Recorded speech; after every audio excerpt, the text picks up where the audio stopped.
Assalamualaikum warahmatullahi wabarakatuh. Perkenalkan, nama saya Aditya, NIM 2102427. Baik, di sini saya akan membuat suatu pertanyaan mengenai industri kreatif media.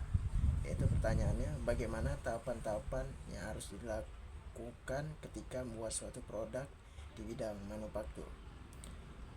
Membuat suatu produksi di bidang manufaktur melibatkan beberapa tahapan yang sistematis, yaitu terdapat beberapa tahapan, yaitu pertama, satu, perencanaan dan desain produk. Ini menggambarkan identifikasi kebutuhan pasar, mengidentifikasi kebutuhan dan kegiatan konsumen, yaitu dengan melalui desain produk dan analisis kelayakan. Dan yang kedua adalah pengembangan prototip, di mana suatu proses membuat suatu model atau produk harus diuji secara sistematis.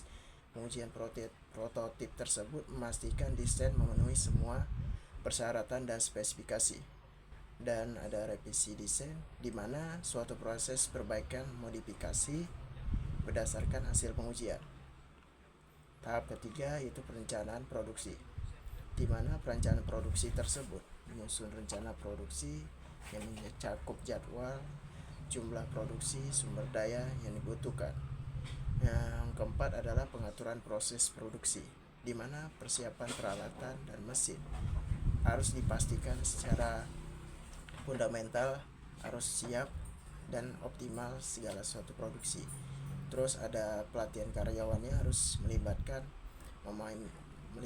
suatu proses produksi tersebut agar tidak terjadi kesalahan. Tahap kelima ada produksi, yaitu mengharuskan bisa dilakukan produksi massal, memulai proses produksi sesuai dengan rencana yang telah ditetapkan. Yaitu pengendalian kualitas juga harus dilakukan, karena apa? Kalau kita membuat suatu kualitas yang tidak bermutu, itu cenderung akan dicemooh oleh pesaing-pesaing kita. Dan keenam ada perakitan dan pengemasan, di mana prosesnya dilakukan merakit komponen menjadi produk jadi. Ini mengharuskan kita harus menguji produk tersebut, jadi memastikan fungsionalitasnya dan kualitasnya terjamin. Yang ketujuh ada distribusi dan logistik, di mana proses penyimpanan produk jadi di gudang sebelum didistribusikan harus ditata ulang dan secara aman. Distribusi juga harus menyangkut kepada pelanggan tersebut, dan pengecernya harus secara merata, harus dilakukan secara terus-menerus. 8 ada penjualan dan pemasaran, dilakukan ketika strategi pemasaran itu sudah dipromosikan suatu produknya, dan penjual harus bisa melalui berbagai saluran distribusi. Yang kesembilan ada evaluasi dan perbaikan berkelanjutan, di mana feedback pelanggan mengumpulkan dan menganalisis umpan balik dari pelanggan tersebut. 2. Evaluasi kinerja, menilai kinerja proses produksi dan produksi tersebut.